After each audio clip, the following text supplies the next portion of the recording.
All right, let's just dive right into this. Welcome to today's Explainer, where we're going to try something a little bit different. I want you to experience the story we're unpacking today as if we're stepping right into a thrilling, suspenseful audiobook. Just picture it. You've got this seemingly perfect relationship, right? The kind that looks absolutely flawless to everyone on the outside. But in reality, it is balancing on a razor-thin wire of deception. Today, we are breaking down the anatomy of a collapsed lie and exploring just how incredibly fast the illusion of trust can completely shatter. Innocent people do not ask, "Where did you see that?" That single, chilling realization is the axis on which this entire story turns. So let's open Chapter 1 and examine the illusion of Jake and Sarah's relationship. 3. For 3 solid years, Sarah and Jake enjoyed what genuinely seemed like the perfect foundation of stability. I mean, it wasn't a total fairy tale, but it was solid. They shared a cozy apartment, they had a dog together, they even shared a Netflix account, which, is basically the modern hallmark of true commitment. At 27 years old, Sarah deeply and honestly thought Jake was the one. Whenever her friends would vent about their cheating boyfriends, she would secretly feel really lucky. Jake just wasn't that type of guy. At least, well, that's what the data of her daily life suggested. But then comes a random, otherwise completely forgettable Tuesday afternoon. The inciting incident. Sarah's just sitting at her desk at work when her phone buzzes. It's a single, seemingly harmless message from Jake. "Look what Mark just sent me," followed by a laughing emoji. It was just a screenshot of a joke conversation between Jake and his buddy Mark. Nothing special at all. But here is where the story shifts drastically. What Jake utterly failed to realize was that he hadn't cropped the screenshot properly. Right there, at the very top margin of the image, a space Sarah was never, ever supposed to see, was another conversation preview. Her eyes locked onto a name, Emily. Sarah didn't know an Emily. Her stomach immediately dropped like a stone. Her hands started shaking, her heart is just racing in her chest as she reads the text preview right beneath the name. It read, with this bright, innocent enthusiasm, "Last night was amazing," punctuated by a bright red heart emoji. Visceral, suffocating anxiety just takes over. Because that heart emoji, it wasn't old. It was from earlier that very morning. She couldn't even focus on her work anymore. She just kept zooming in and out of that uncropped image. Frantically, she taps Jake's contact and calls him. Ring, ring, no answer. She calls again, still no answer. For an agonizing hour, she sat there in a total panic. Finally, her phone lights up. It's Jake. The absolute second he answers, she asks one simple question. Who is Emily? And then, silence.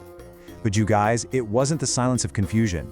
He didn't say, "Wait, what are you talking about?" It was just this heavy, dead, terrifying silence hanging in the air. After what literally felt like an eternity, Jake finally spoke. Where did you see that?" he stammered, and his voice was just laced with pure, breathless panic. And right in that moment, a sickening realization washed over Sarah. His question wasn't born of confusion at all. It was born of absolute, undeniable guilt. Think about it. Innocent people don't ask where you saw something, they ask who or what you're talking about. Jake already knew exactly what she had seen. That evening, Sarah goes home, arriving way before Jake. Methodical and completely emotionally numb at this point, she opens his laptop. He had never bothered to hide the password, which somehow made the whole thing even worse. She treats the screen like a detective's evidence log. The timeline comes together in under 5 minutes. First, she finds the messages. Then, the photos. Next, hotel reservations. Finally, gift receipts. This wasn't just some drunken one-time mistake. This was a fully funded, fully functioning second relationship.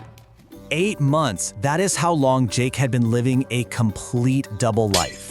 For 8 agonizing months, he was building a full romantic relationship with Emily, all while coming home and telling Sarah he loved her, planning vacations with her, and literally talking about buying a house together.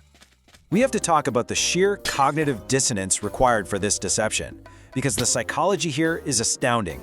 To Sarah, he played the fiercely loyal partner, practically shopping for an engagement ring. But to Emily, he manipulated an entirely different version of himself, the charming, totally available single guy.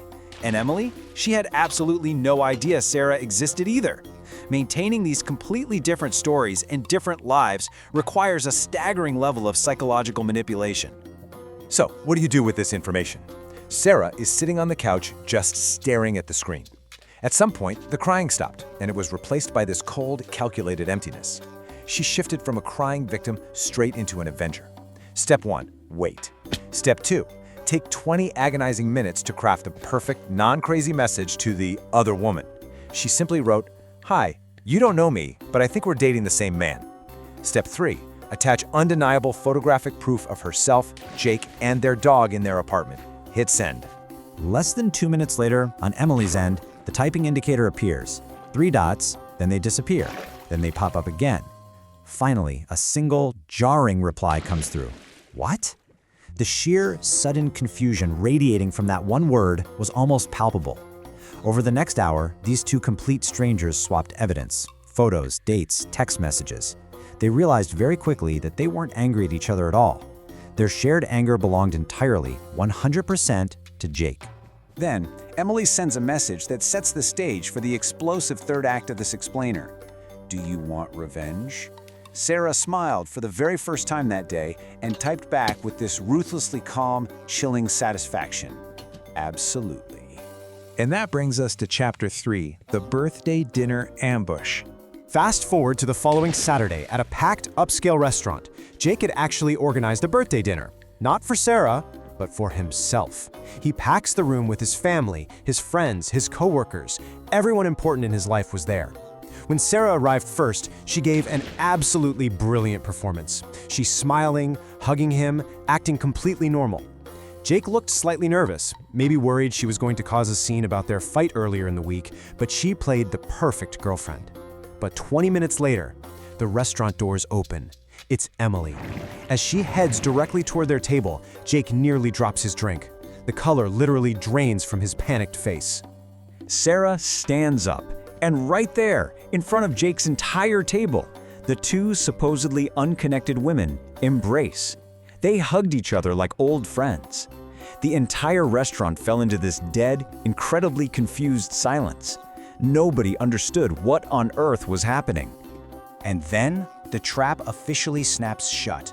Sarah turns to the bewildered guests and, with an eerily cheerful, theatrical perfection, delivers the final blow. I think everyone deserves to meet Jake's other girlfriend. The next 10 minutes were pure, rapid-fire chaos. Jake is desperately stammering, trying to explain himself, trying to apologize to the crowd. But every single time he opens his mouth, boom, the women produce another screenshot. He desperately claims it's all just a big misunderstanding.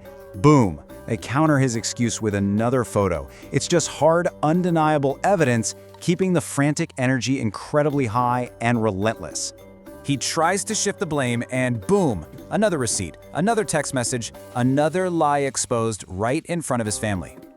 By the end of the night, Jake's family was absolutely furious. His friends were totally mortified, and the ultimate victory?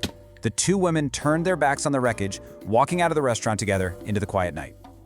Now, let's slow things way down for a second. 1. That is the number of mistakes it took. In the aftermath, Jake spent months sending desperate emails, calling, writing letters, even showing up at Sarah's work. She ignored all of it. Years later, she reflected that the weirdest part wasn't even the cheating itself.